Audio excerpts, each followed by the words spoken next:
Welcome back to This Week in Habsland.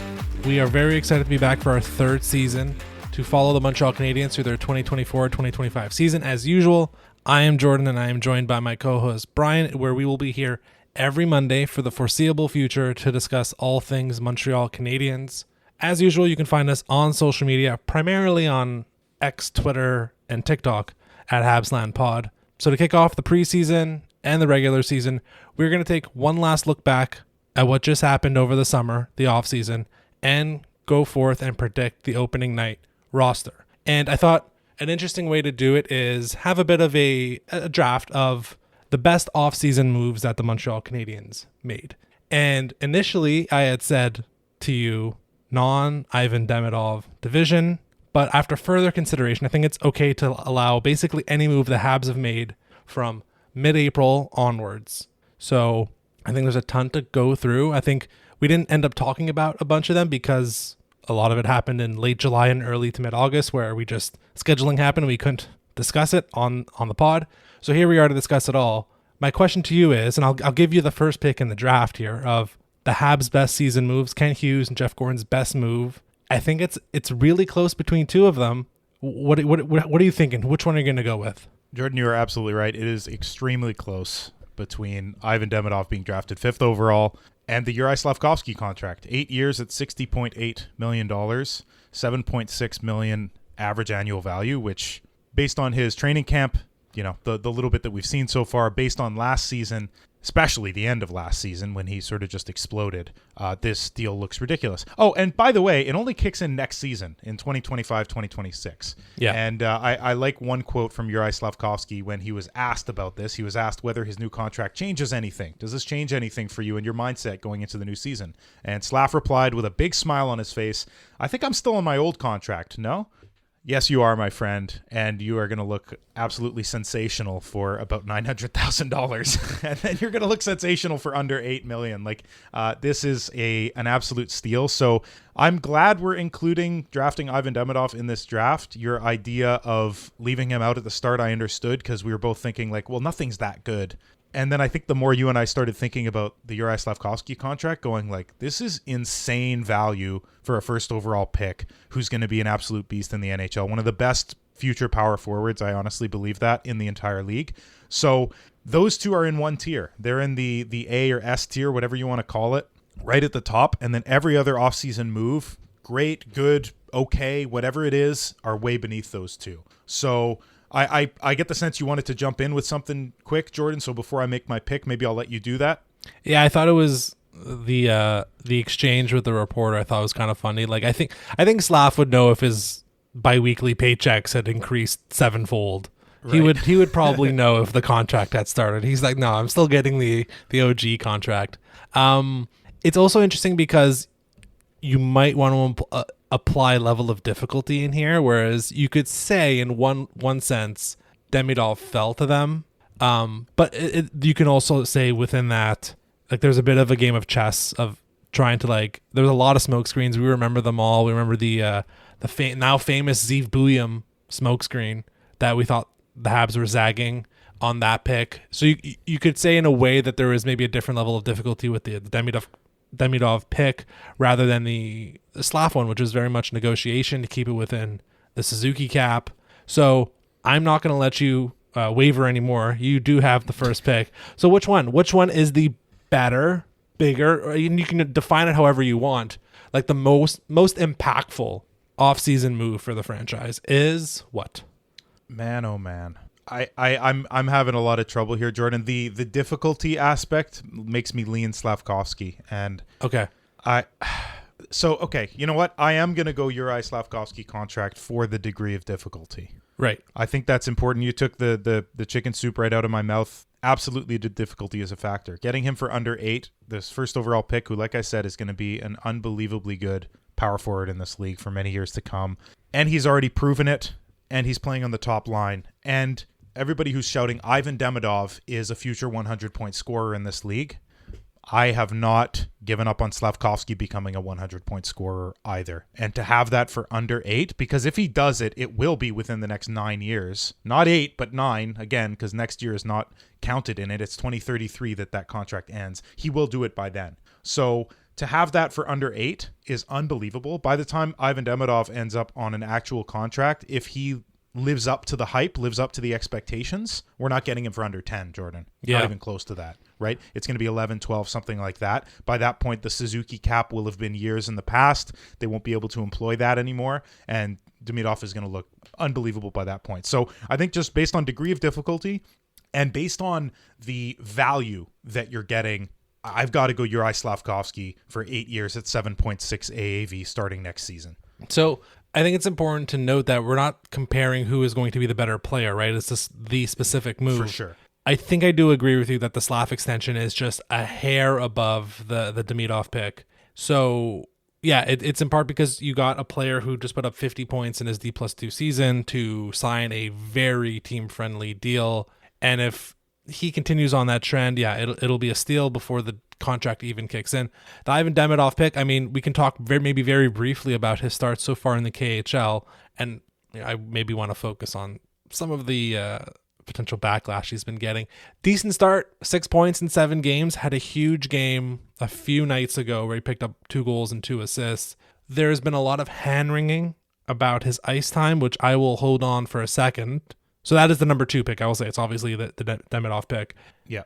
What of just from whether you've seen some clips or commentary, is there anything you wanted to talk about with Ivan Demidov while we have this time here? Because we'll obviously talk about the most hyped Canadiens prospect in 40 years. I'm sure he'll make an appearance here and there on the show occasionally, but at the end of the day, he's not going to be on the Habs this year, so we won't get too much time to talk about him. What have you thought so far about the early parts of his season with SKA St. Petersburg?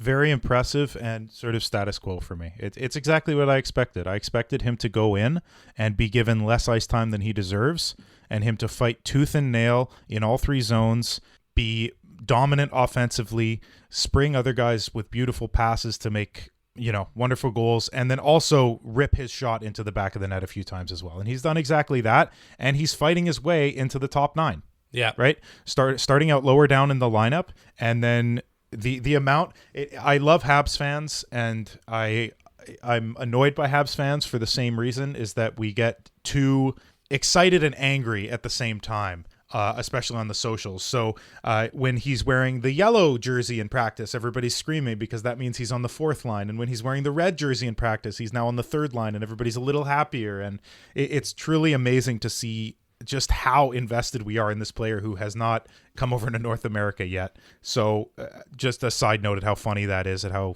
great and kind of annoying Habs fans are for how deep we get into it.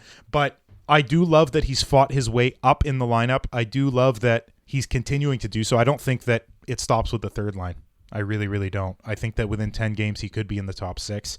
I think he deserves to be there offensively. Whether the defensive elements of his game are there yet, I don't even know that that's a debate anymore, because he is responsible defensively. We've been seeing that. So I don't see why they wouldn't bring him up, other than just these guys are veterans. They've been in the K forever. They deserve their spot. And Demidov will not be with us next year, so why are we giving him all this extra ice time?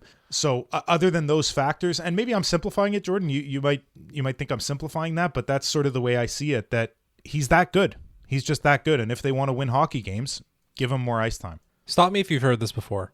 18-year-old, 19-year-old, 20-year-old, young, highly touted prospect turns pro, and the coach is not immediately as trusting in him as fans are, and their ice time sticks at 10 to 12 minutes on the 3rd and 4th line for a good chunk of the season, if not the entire season. And fans clamor for more ice time, and the coach says, hey, he has to prove it to me first. We need to see that there defensively before we know what he can do offensively. We need to see what he can do defensively. I am describing Brendan Gallagher. I am describing Alex Galchenyuk. I am describing Guillaume Latendresse. I am describing Juraj Slafkovsky, all in their rookie seasons. Yep. So I don't know why we're all shocked about this. And not just Canadians either. Every organization in the world does this. Yeah. A young kid coming up new in professional hockey, you're not going to give him all the ice time. You're not going to give him all the opportunities. You're not going to give him power play 1 in his favorite spot. Yeah. It's not going to happen. Let's all be patient. For the amount of ice time he's getting, that he's almost a point per game, I think that's enough, isn't it? Can't we all just be jumping for joy at that fact? Can't that be enough? Yeah, he's contributing offensively. He's playing 12, 13 minutes a game. And again, it's mid-September. The KHL season, he has 65, 70 games, I think. Yeah, It'll be there. It's going to be great for him. The stuff he's been doing offensively, everything that we saw and we looked at getting ready for the draft is still proving true. And we have to remember he has done the jump up now to a different level of hockey, playing in the KHL consistently. It's been great to see. Okay, so Ivan Demidov, we love you, off to Russia. Anything else, Brian, on that point before we move on? Not on Demidov. I want to say one more thing about Slavkovsky, because you had said 50 points, 20 goals, 30 assists for Slavkovsky in his first season. I want to talk about what he did in the back half. In the last 41 games, 16 goals, 19 assists, 35 points. Mm-hmm. Just another little point to hammer home how good Slavkovsky is going to be and how good this contract looks. That's pace for exactly 70 points. And for $7.6 million, you take that all day. And again, it doesn't kick in yet. So those who are still questioning, well, Demidov's going to be the better player. Once again, it's value. It's not. It's value and difficulty. It's not just which player is going to be better. So that's it for me, for Slav, for Demidov. I think that sort of sums it up. I think I'm going to jump to pick number 3 here. And once again, I have a very difficult decision. Not that I take any decisions lightly on this podcast. Anytime we have a draft, I spend about 50 seconds that Jordan has to edit out, or I have to edit out in post. Yes. Because I'm thinking quietly. No one else but me hears all the dead silence that Brian spends picking on a draft that matters not. So I know what you're thinking. We've definitely gone down a tier. I'm sure we can both agree on that. And now, still important, but not at the same level. Yes. Yes. I'm assuming it is the Caden Gooley extension versus the Patrick Laine trade. So that is exactly walk right. me through either one, and then you can decide which one you think, again, is a more impactful move for the franchise. So when you talk about impact, there's impact that you can see is going to happen at 100% certainty. And then there's a risk, right? Those are sort of the two sides of the coin here, where I think that Caden Gooley's contract, 6 years, $33.3 million. So that's 5.5, basically $5.55 million average annual value. That's value, and that's almost a guarantee that he's going to live up to that. I think that we've seen enough from Caden Gooley going up against top lines. We talked about it all year last year. He went up against the McDavids of the league, the Crosbys of the league, etc., against the top lines in the NHL, and he did very, very well defensively. He was basically glued to McDavid whenever they played him. And so that's the best player in the world, one of the best players of all time. Your young defenseman on his off wing, or his offside, I should say, defending McDavid. That's really impressive. So 6 years at $5.5 million, absolutely, that's an incredible deal, and I think that's almost guaranteed. Now, Patrick Laine, when you talk about ceiling, I know usually we use floor and ceiling as terms to describe prospects, but Patrick Laine is still young. He's not he's probably entering his prime at this point, still under 27 years old. That's basically when forwards seem to be entering their prime. I think he still has the potential to put up 40 goals again, and he's aiming for 40 to 50, right? So that is absolutely a risk, because if he doesn't get there, you're giving him a lot of money. But by the same token, a lot of money during a pseudo rebuild, like the end of a rebuild retool, it's not that big a deal. I honestly don't think that it's that big a deal, especially when your top players are making very reasonable money. The Docs, the new hooks, Caulfield and Suzuki, I think, are going to start looking like steals this year. So you've saved enough money elsewhere to be able to sort of shoulder this contract. So there's that risk there of what if he doesn't live up to it? Okay, it's 2 years at 8.7, and then either you re-sign for much less and he ends up in your top 9 just as a subsidiary scorer, or he lives up to it and this looks absolutely sensational. So I really think that I'm going to go with the certainty here, and I'm going to go with the Caden Gooley contract, because I don't like dealing in risk. I think that the odds are Patrick Laine is going to come in. He's going to do very, very well. But I think that getting your future probably second defenseman, if not first defenseman, top pair defenseman, absolutely on the left-hand side in Caden Gooley for $5.5 million for the next 6 years. That is a steal. And I guess those of you listening are noticing that I'm putting a lot of stock in long-term things. Slavkovsky for 8 years, Gooley for 6 years. I think that's what's important here. Right. I don't care about the next year, right? Like I joked to you before we started recording, like, we're going for the playoffs this year, Jordan. Maybe 5% of me believes that they could make it, but the other 95% is thinking, okay, no, what happens 2, 3, 4, 5, up to 8 years from now? Goulet and Slavkovsky dominating. So I think I'm going to go with the Goulet contract. I'm very curious to know what you think because I think that in terms of the risk, the Laine acquisition is kind of incredible, that we could have just basically fallen ass backwards into this amazing player, gotten a second round pick with him, and also given Jordan Harris more ice time elsewhere. So that's just good for all parties, basically. I think I was probably leaning Laine trade, so Laine acquisition, over the Goulet extension. I really like Caden Goulet, and we'll get into it in our next segment about what side of the ice he's going to be playing on. I do ultimately long term he's going to be on the left side. The risk with Goulet is he has gotten injured in each of his first 2 seasons in the NHL, and you got to wonder, does he have to change the way he play, or is it kind of just been bad luck? So there is some risk there with Goulet. I do think him moving back to his left side would open up a bit more offensive capability. We don't expect him to become, Adam Fox or anything, like maybe another left-handed defenseman might be on this team, but I think there's certainly avenues for 30, 40-point seasons for Caden Goulet. I think it's a very fair deal. Look, when you look at the defensive group that the Montreal Canadiens have slowly put together beyond Lane Hudson, I don't think there is a player, and I don't even think it's a guarantee with Hudson. I don't think there's another player that could warrant some type of $7, $8 to $10 million contract because there's just not that much offensive firepower. I mean, obviously, like I'm kind of talking about David Reinbacher, but getting these players on fair deals, I think is a really important thing to kind of build out your base, because if you don't have good defensemen going forward, it doesn't matter what the forwards are going to be doing. We've seen teams time and time again until they figure out, Evan Bouchard is like a guy we need to build around. Like that's perfect example. That helps unlock the forwards. Like the forwards were already incredible, but now we have a bit more of a base. So identifying Goulet as that guy is really important. So I'm okay with that being the third pick. I'll take Laine at 4, which I think I would have had just a hair above it. You talked about it already. It's the risk. There is none. There's no risk. Yeah. Like, sure, in 2 years, if this works out well, you would have to fight with him being a UFA. Okay, that's about it. That Canadians have cap space via LTIR through the Price contract if they really needed to tap into it.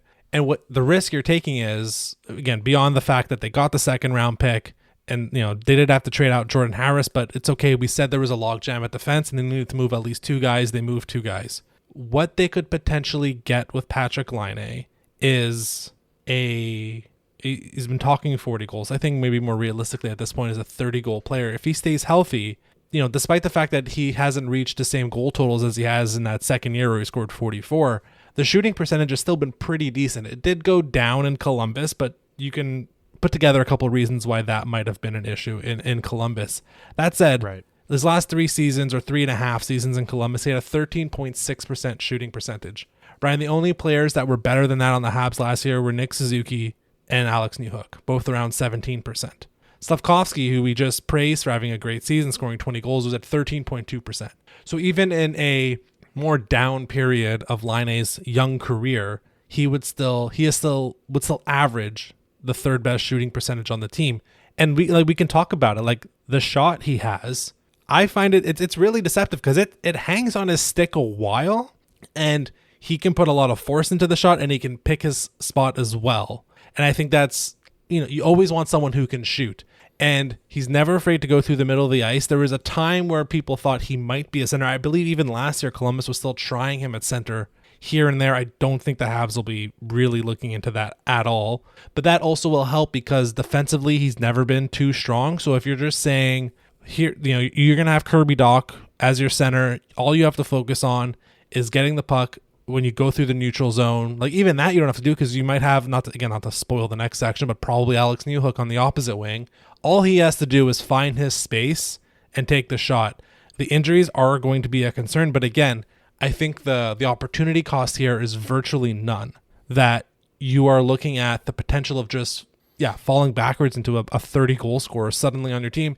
And hey, between Martin St. Louis and the good vibes that Suzuki, and I'll say Suzuki and Caulfield and Slav, like that first line now clearly bring a confidence and just a good vibe to the team. It might slowly become a selling point where Laine might look around even after 1 year and say, I think I'm going to want to stick around here. Maybe we get that extension after a year if all things go well. Like that's the absolute best case scenario.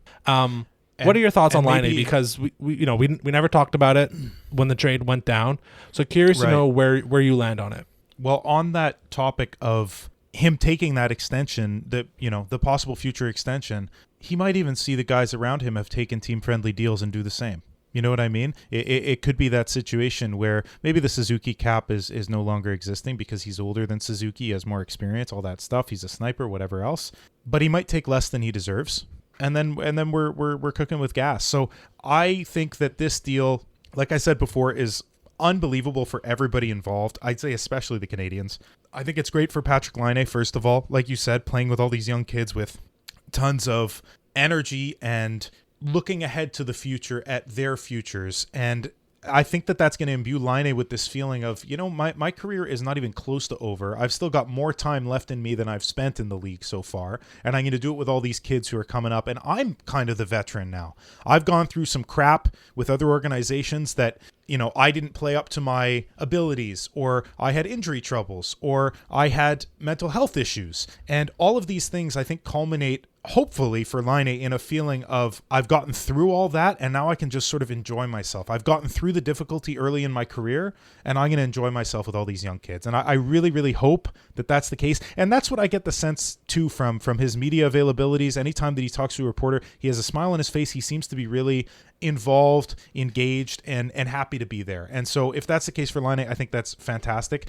We also got a second round pick in 2026 with him, which unbelievable. I love that it's 26 and not 25, because in 26 we could possibly use that to trade for an asset to go for the playoffs. We could use it if we've traded away our first. And then I love it for Columbus and I love it for Jordan Harris, because Columbus is going to love Harris, on and off the ice. Jordan Harris was a fantastic piece of the Habs organization the entire time he's been here. A class act, a hardworking player, a player you never questioned whether he was going to be giving 110% or not. He was always there. And I think that he's going to get a bigger slice of the pie in Columbus, because they are not a team that has the ridiculous depth that the Montreal Canadiens do at left-hand D. So I think Jordan Harris is going to get a big slice of the pie there, and he's going to perform well. So I think all in all, this trade is fantastic.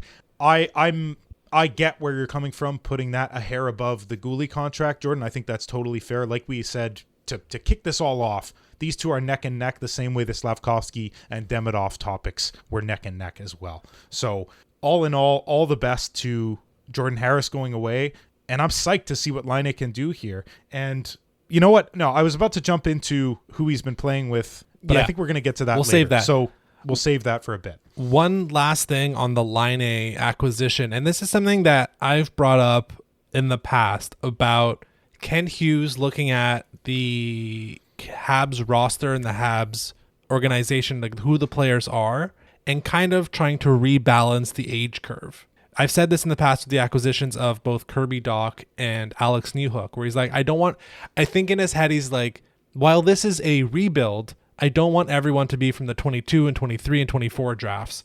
I want to see if I can kind of backfill those positions where the Habs kind of had just terrible drafts from, other than some first round picks, maybe 2014 through 2020. You have Goulet as a first rounder in 20, Caulfield as a first rounder in 19. Yep. Is not really much else that's still on the team.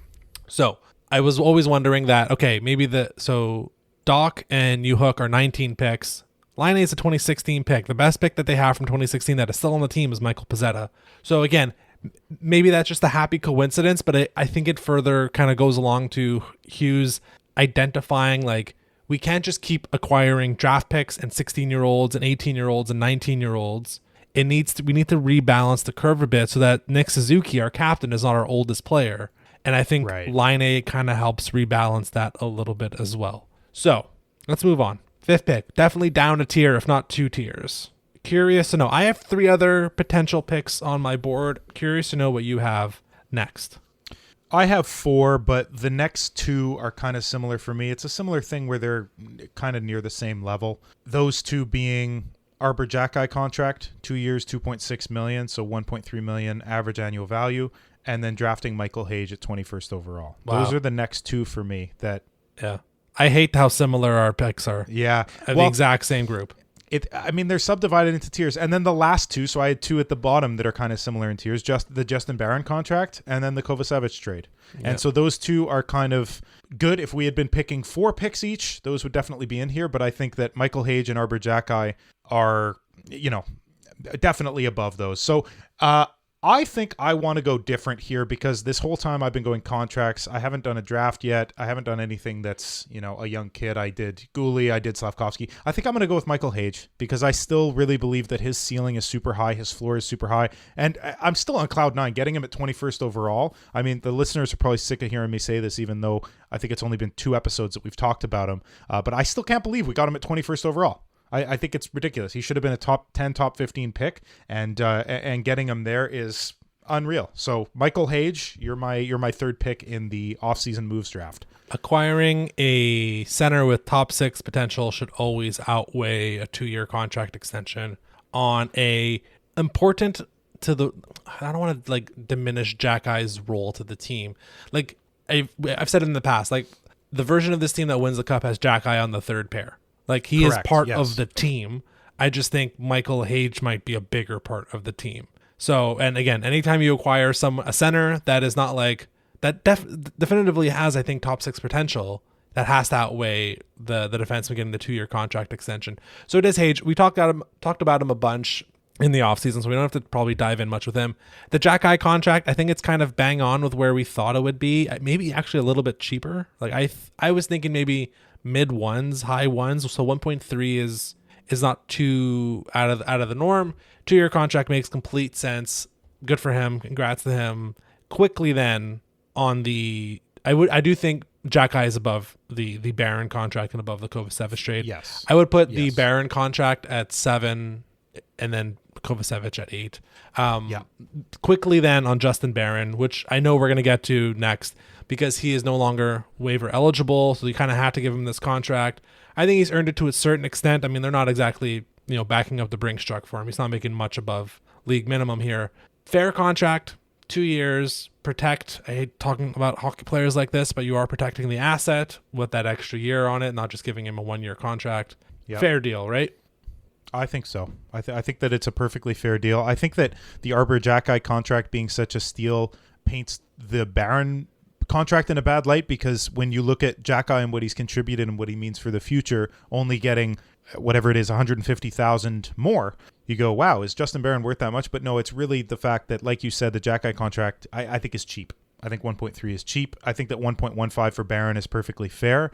The fact that you've given him some type of certainty that he's not going to be down in the AHL because he's no longer waiver exempt. This is a one-way deal. He's in the NHL, whether it's with the Canadiens or with another team that picks him up off of waivers, he's going to be in the show. So I think that in terms of giving him that certainty, that's a great thing. Hopefully that just calms him down in terms of, being centered within himself and being ready to go. So I think that this is great. I don't think that it's at the level of any of these other things that we've discussed because Justin Barron has yet to show us that he is a surefire NHLer night in, night out. And that's not a bad thing. That's not, we're not slighting him by saying that. I don't think that he would disagree with that assessment either. I think that from any angle that you look at it, Justin Barron still has things to prove. The fact that he's a right-handed defenseman also helped the fact that he got this deal. If he was a left-handed defenseman, I don't think he's getting this deal because there are so many guys on the left that have been better than him, have shown better than him, and have been ultimately more consistent than Justin Barron has. So that consistency is going to have to come through this year.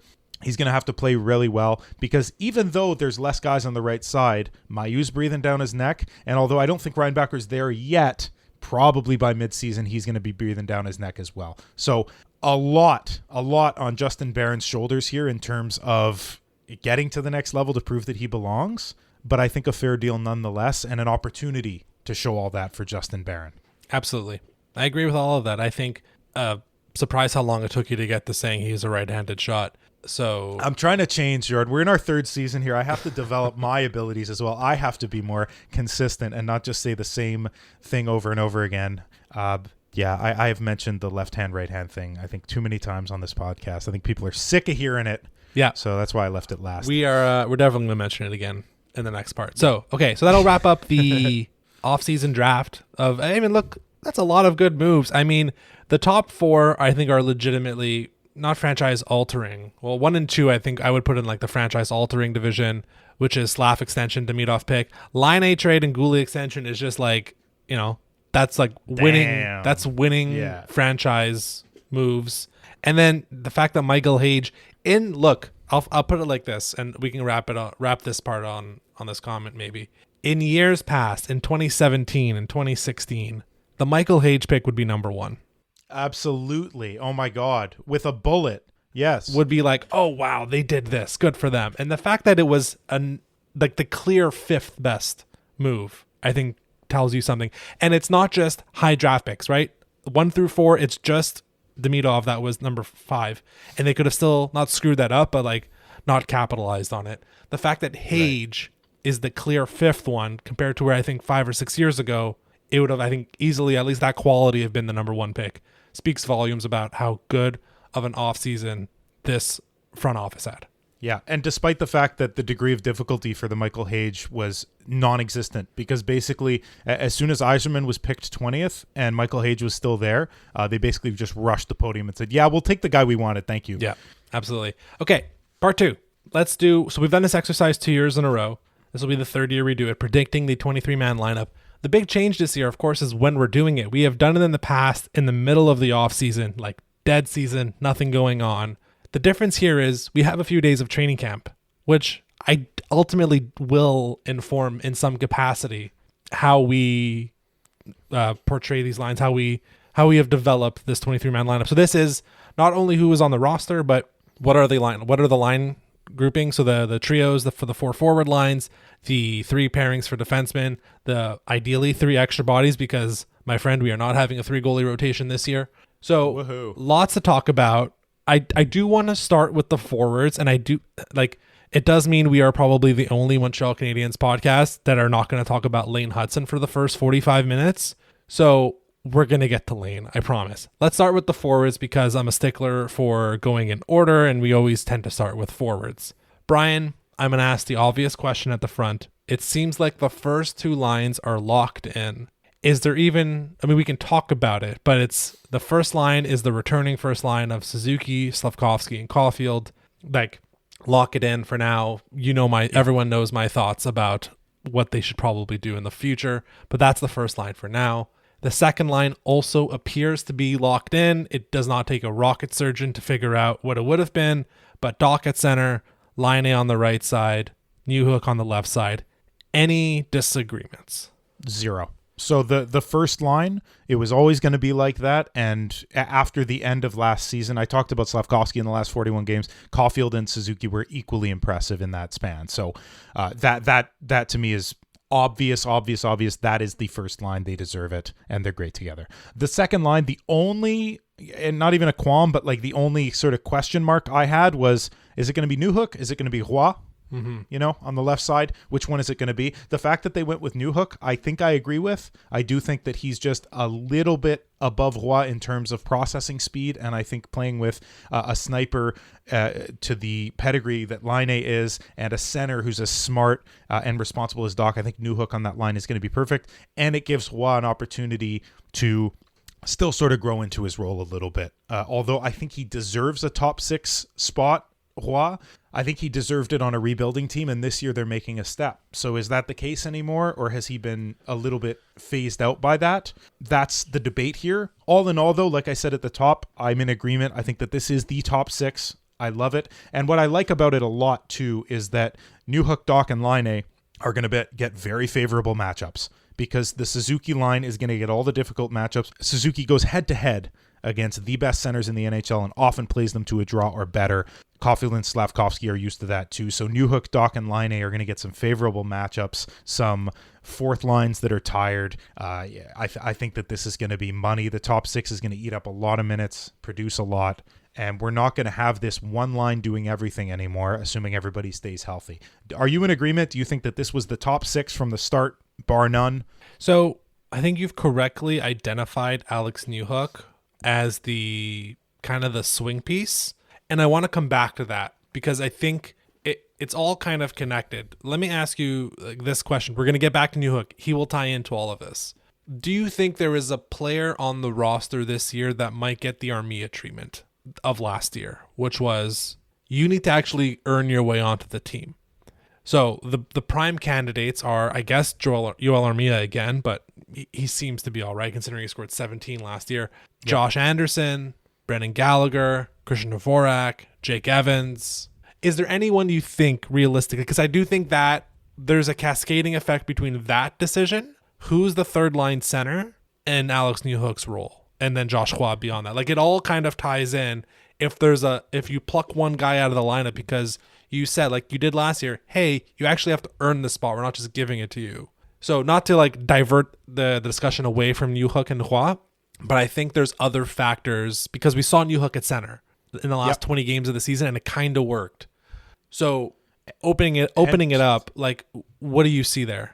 Yes, you're absolutely right. This is a machine with many, many moving parts. Another one that I'll throw in is the left-hand, right-hand thing. We've talked about that ad nauseum for defensemen, but for centers, Suzuki's right-handed, Doc is right-handed, Evans is right-handed. Dvorak, not to bury the lead here, but that would be my pick for being sent down, absolutely. Dvorak and Newhook are the centers that are left-handed, right? So I think Dvorak would be my pick for being sent down. Anderson would be another prime candidate. You mentioned Gallagher, Evans, and Armia. So first of all, the reason why none of these guys are on the list for me, they're amazing together. They play a formidable defensive stranglehold line, I want to call them, because Gallagher's great at retaining possession. So is Armia, I think, especially in the offensive zone. And Evans is just a wonderful defensive center. And these three mesh together beautifully. They're great in all three zones. So I think as a third or fourth line, depending on how they're deployed, I think those guys are fantastic. Armia proved it to me last year that he does not need to be sent down again. He learned his lesson, and he's been fantastic since. All year last year, he was great. And then Evans and Gallagher have been proving it to us their whole careers. Their entire careers, Evans and Gallagher have been showing that they give their all. They're responsible, and they deserve to be here. The guys that haven't, Anderson, just an abysmal season. He was our number one pick for disappointment last year. Absolutely. And I just don't think that he can do it anymore at this level. And this is a little bit me tongue-in-cheek hoping that he's like going to prove me wrong, but I don't see it. And then Dvorak, maybe there's still a little bit of a taste of Bergevin's panic move of acquiring him left, and that's why I'm being so hard on him. But Dvorak, the entire time he's been here, has shown me nothing. I have not been impressed with him offensively. Defensively, yeah, he's great. He's good at draws. Okay, great. Is that all you've got? That's a fourth-line center. And I prefer Evans. So, and I will say the left-hand, right-hand thing, I don't care. I mentioned it off the top, but I don't actually care about left-hand, right-hand. I think the fact that Newhook's with Doc means that if Newhook needs to take a draw, if they're in the defensive zone and you need a lefty, throw Newhook in. Yeah. That's it. It's as easy as that. And then there's one more guy we're going to get to soon, but I want you to jump in on this topic of who could be sent down, who deserves to be sent down, all that stuff, because there's one guy who's been impressing me who we haven't seen yet in a Habs jersey at the NHL level in the regular season. Okay, I know exactly who you're talking about, but we'll pretend there's a mystery. So it's Anderson, right? That's the guy. It's Josh Anderson. I think you have to. I mean, there's a lot of money and years left on that contract still, but I really like the meritocracy that Habs presented last year, and I really hope they're not afraid. Now, look, Armia had 2 years left at about 3.4, I believe, whereas Anderson has 3 left at 5.5. So that's a much different equation. Gallagher is almost protected by the A. And the fact, I know he gives it all every time. It doesn't mean all is enough to be a worthy NHLer. He finished strong last year. I think he's probably safe. It's Christian Dvorak is the interesting discussion. So, like, Anderson I think should definitely be a candidate for, like, you need to earn it. Also, someone needs to earn it above you. And the fact that someone like Harvey Pinard is not going to be around for the first couple months of the season, I'm not sure if there's another forward to snatch that spot from him. With Dvorak, you could see a universe where either Newhook becomes the 3C, either Evans becomes the 3C, or that mystery player we're not going to say his name yet becomes the 4C and you bump Evans up. Like, there's universes where things move around. Ultimately, he's on the last year of his deal. I don't think the Habs, I don't think St. Louis, Hughes and Gordon need to think about, like, oh, we got to make sure Christian Dvorak is in good position to be traded at the end of by the trade deadline. I don't think they care about that. I don't think they are not a franchise that needs to quibble over a 3rd round pick or a 2nd round pick for an expiring contract. They don't need to, which is fantastic that they're in that position. Ultimately, though, I think Anderson would be the prime candidate for it, and I'd be curious to know if Dvorak at all. I mean, Dvorak has also had really bad health the last couple seasons. That has, I'm sure, messed up any type of rhythm he's ever needed to get. Who he plays with on the lines, like we're going to get into it in a moment, I'm sure, and kind of try to place out the best third and fourth lines. I know you like Gallagher and Armia seem to be like a duo, and we just need to kind of figure out who their center is. But yeah, I think it's Anderson is the prime candidate for it. I don't think it's as likely as we thought it was with last year with Armia, because I don't see, at least from a winger's perspective, a clear candidate to snatch that position from him. Again, we're like 4 days into training camp. We have 2 weeks of preseason to get into. Everything can change. But that those are my early thoughts on that. Yeah, I think that's absolutely right. And I want to throw one more thing in for my boy Gallagher. He's looked great in camp. He's looked really, really, really good in camp. Mm-hmm. His conditioning is there. He's playing smart. He looks like old school Gallagher, so that's all you want from him. Him with Evans, Armia. Now, I think that interesting debate is whether they become the third or the fourth line. The difficulty here is that you're bringing 3 guys down to the fourth line. 2 of them I don't care, Anderson being one of them. So I actually did not have Anderson going down just because I don't think they'll do it. And I'm trying to predict rather than doing what I would want to see happen. I also had Dvorak being traded, actually, not even being sent down, because I think that sending him down, somebody grabs him, they might want to just trade him for whatever they can get. But it's Roy, right? It's Roy that I don't want to see on the fourth line. Mm-hmm. So Evans, Galley, and Armia, I think, deserve to be the third line. And if they have a lot of ice time defending against the opposition's top line, I think that that's great for the Habs not giving up a lot of goals this year. But I want to see Roy with more ice time. So that's the difficulty. Now, you can give that to him through power play time. You could put him on probably not the first unit, but you can give him some second unit power play time, even though they probably won't see it because the first unit's just going to score and score and score. But I don't know. I would like to see Roy getting more ice time. Should we jump to the mystery man? Yeah, let's do it. Let's do it. Okay.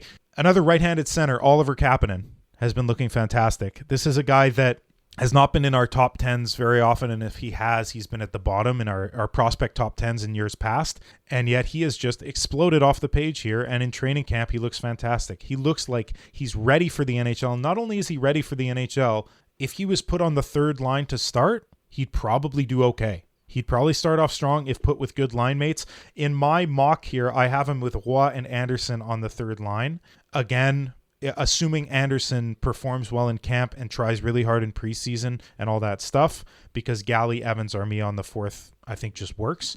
Now, if you want Kapanen and Anderson on the fourth, then Roy suffers. But I think either way, that's your bottom 6. And I'm sort of happy with that. Do you agree with that? Do you like Kapanen so far? I assume you do. He's been great in camp. He's been looking good and making much more interesting offensive decisions, especially than Dvorak and even than Evans has. Yeah, I think he has looked of the fifth centers and beyond.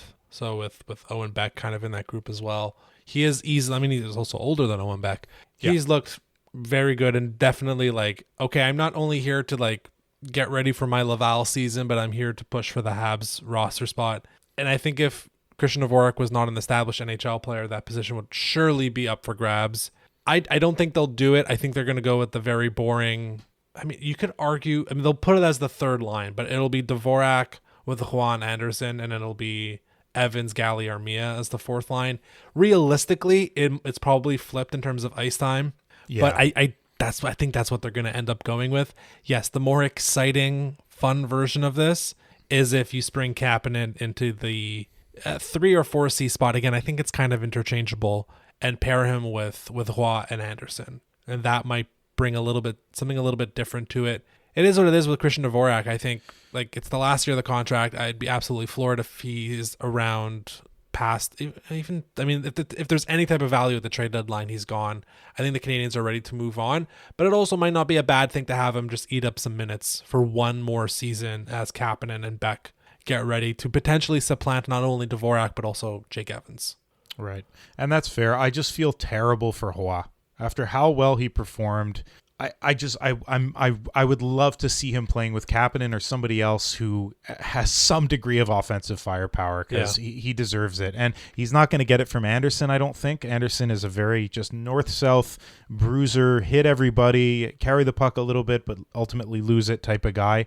And to see Roy with him and Dvorak, or him and Kapanen, I think there's a big difference there. So that's why I was thinking that. I do think you're right. I think they'll probably just go status quo, assuming that Dvorak and Anderson don't get lazy in the preseason and in camp. As long as they give it their all and they look okay, they have the spots because they have the NHL contracts, and they have the experience. So I do think that that's the case. And not only that, but it's an opportunity for Kapanen and Beck to dominate as the centers in Laval.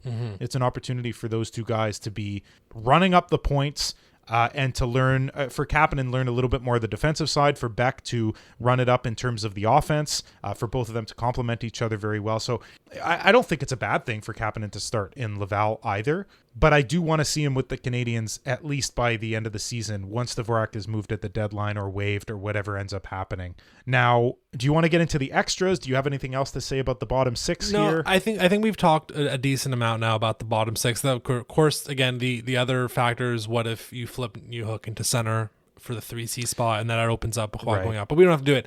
I think quickly, I only had a 13th forward, and it's obviously Michael Pezzetta. Any disagreements there? Nope. Okay.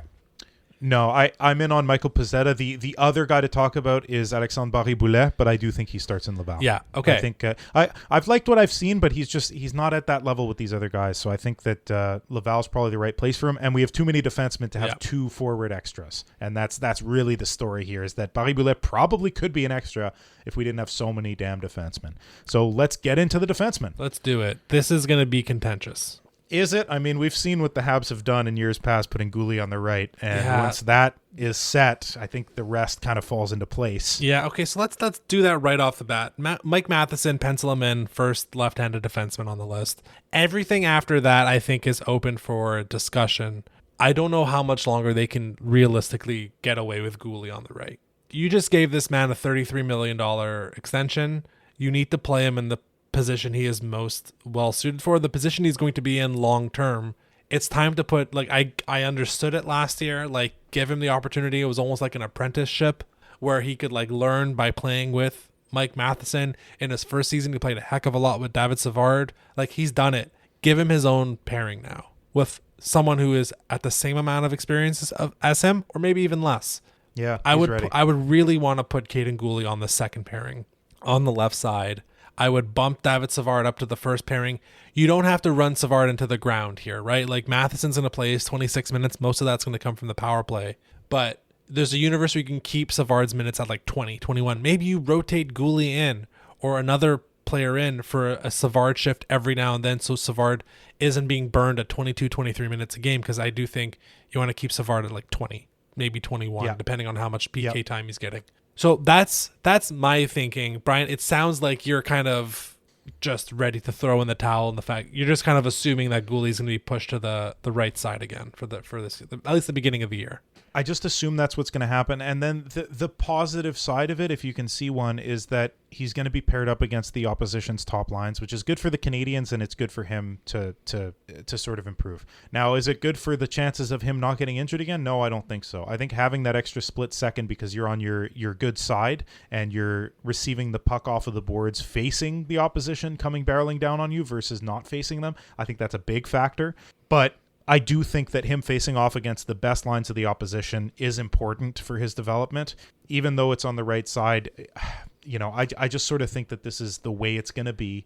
And it also has to do with the fact that the guys on the left that I think are going to be there, and maybe we could jump into that now, they deserve to be there too. And by putting Goulet on the left-hand side, you're either forsaking one of them and putting them down and bringing up a right-handed guy who maybe doesn't deserve to be there as much as the left-handed guys, or you're putting them on the right-hand side. And I think that that's more detrimental to a guy who's less good than Goulet. You know what I mean? Yeah. And maybe I might be diving 4 layers too deep into this, but that's just sort of the way I'm seeing it. So I did have Matheson and Goulet, status quo, the 1 and 2 defensemen, 24, 25 minutes each, something like that.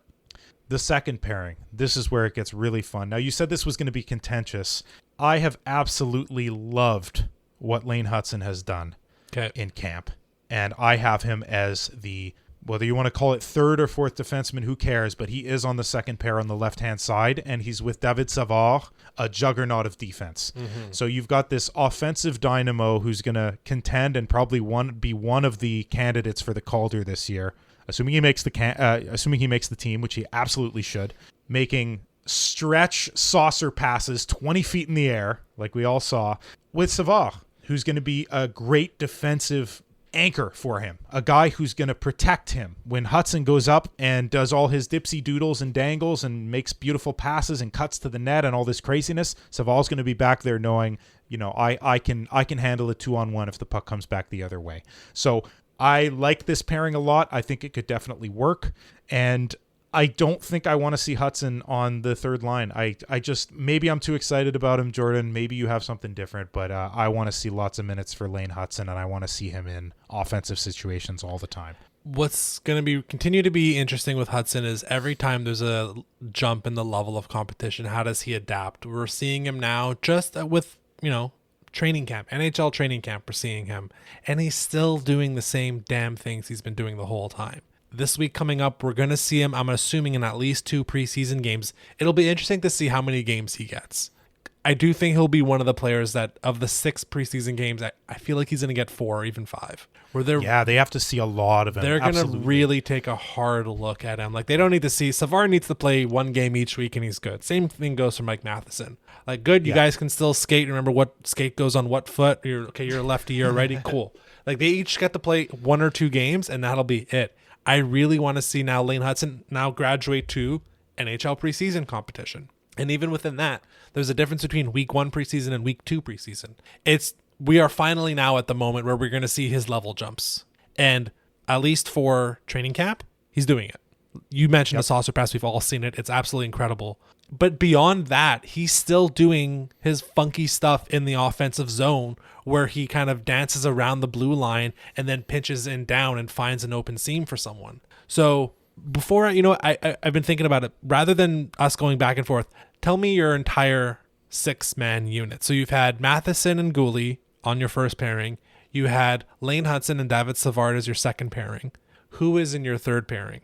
So I have Arbor Jacka on the left. That one is a for sure one. I was hoping you wouldn't just throw it to me like you just did, because I'm still undecided on my third right-handed D. It's between Barron and Mailloux. I've liked what I've seen from Mailloux. I think it's going to be... So if Hudson is in, I think it has to be Barron. Right. Because I don't think that you want 2 out of your 6 defensemen, on top of the fact that Gouli is on his off wing. I don't think you want 2 of your 6 defensemen to be newbies. I think that you want just one guy, Hudson, to be very well insulated. And I know that Barron, in terms of being well insulated, like Barron is not a veteran who has proven it consistently. I said that at the start of this whole thing. I said that with the 7th pick in our draft, right? But he does have more experience than Mailloux. And I do think that he's going to be a little bit more responsible defensively than Mailloux. More than a little bit, I would say. So I think that I'm going to put Barron there at the risk of slighting Logan Mailloux. And then the extras become Mailloux and Struble. Yeah. And Reinbacher is in Laval. I don't think that anybody else has shown that they belong or need a discussion. Correct me if I'm wrong, but I think those are the 9. Yeah, not yet, but Adam Engstrom is there. Yeah, he's close. He is there. I think William Trudeau, I will never give up on you. I think there's always a universe. It might just be on another team in 14 months. But I think he'll be an NHL player. Isn't that the tragedy of all this? Yeah. That we have so many good players on defense? I think he's a good depth defenseman. Yeah. That will play a considerable amount of time in the NHL at some point. I really still believe in him. So, David Reinbacher, that's the interesting one, right? I think he's ready. Like, the truth is, Hudson, Mailloux, and Reinbacher are all ready to play in some capacity in the NHL.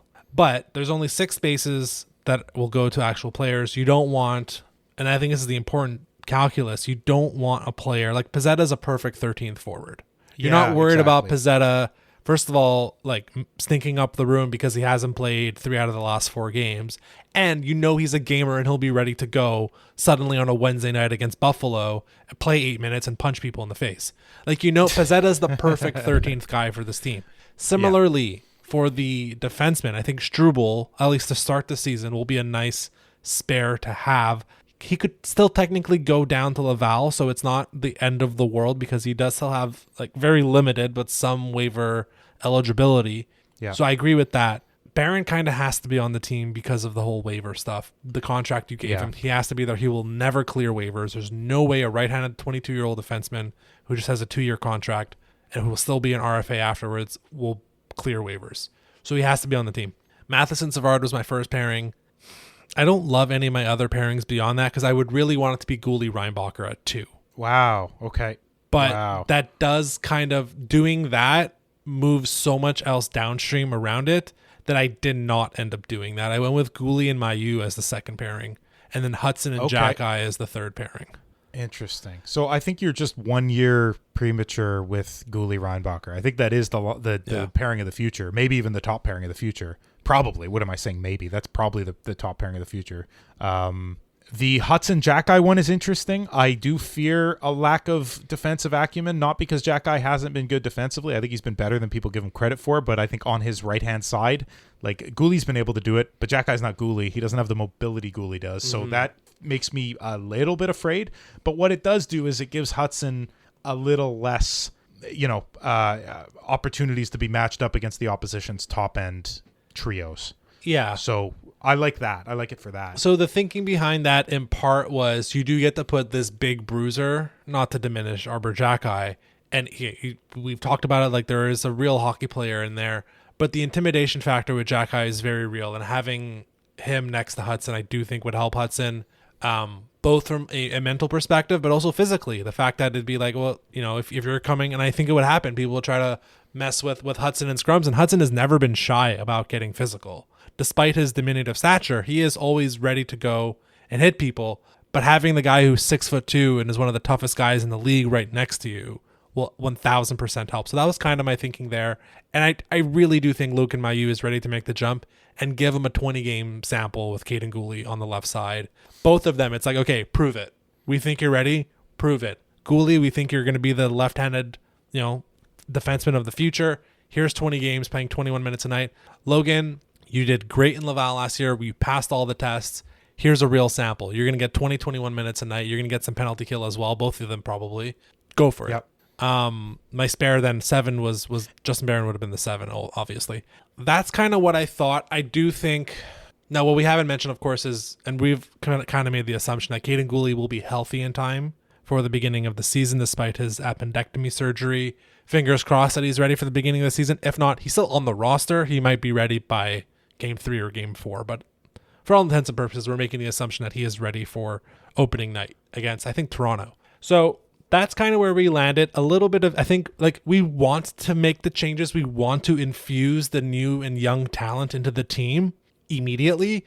I think what's happened is it's going to be progressive. And over the course of the year, an injury will happen, Kapanen will get called up, and Roy will get an opportunity, and Mailloux will get called up, and Reinbacher might make an appearance, and Hudson will be on the first power play, and that's what's probably going to happen. Someone will make the team and be in like, oh crap, this guy's in this role right away, but most of them will progressively, I think, through the year, like rise to the top if they are meeting their requirements. Like, and we haven't talked about Sean Farrell or O'Reilly Kidney, but like those guys, or Luke Tuck also, like there's opportunity for those guys to also make their way up. I think it's just going to be kind of progressive throughout the season rather than like a hard start at the beginning of the season. I think that's right. I think they're all going to get an opportunity at some point. I'm curious to see who gets it from the start. I think that's going to be the most fun part about the end of the preseason into the regular season. Who's going to get that opportunity at the start? Who's going to deserve it?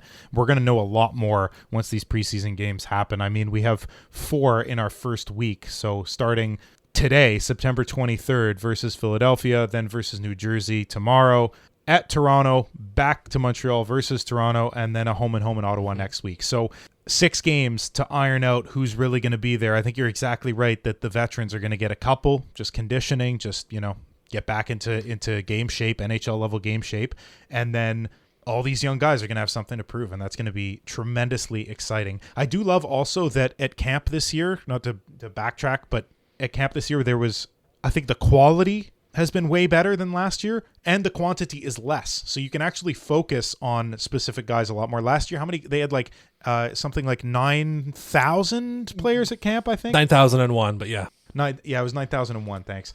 They have less than that this year, which is nice. We're getting to see specific guys, and also they're getting more ice time too, and they're getting to play with better players. When there's less players there, the opportunities for Reinbacher to pair up with Matheson, because Goulet's still on the operating table getting his appendix removed, I think that's great for Reinbacher. He's getting to see what is it like to play with a true top 4 defenseman in the NHL. So all that is great. I'm excited for the preseason, Jordan. I got to say I'm very excited for that. And then the regular season starts off with a bang. The first week versus Toronto at home, then at Boston, and then versus Ottawa. That's going to be awesome. I love it that they're starting the season this year with 3 games that are extremely meaningful in terms of rivalry and in terms of end of the season standings, all against the Atlantic. I think that's fantastic. That's going to be super, super cool. We omitted, what are we doing here, Jordan? We omitted the most difficult prediction to make on this roster.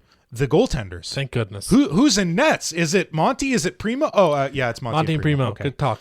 About the start of the season, really exciting that they're starting up against 2 rivals in Ottawa. It's a nice, good start to the season. Oh, you. So I think that'll do it for this week's episode of This Week in Habs. We'll be back next week to discuss those first 4 preseason games and continue to preview the season. Hopefully we'll maybe probably get into the power play a little bit, which we really didn't touch on today, penalty kill as well, and see who else has impressed in that first week of training camp.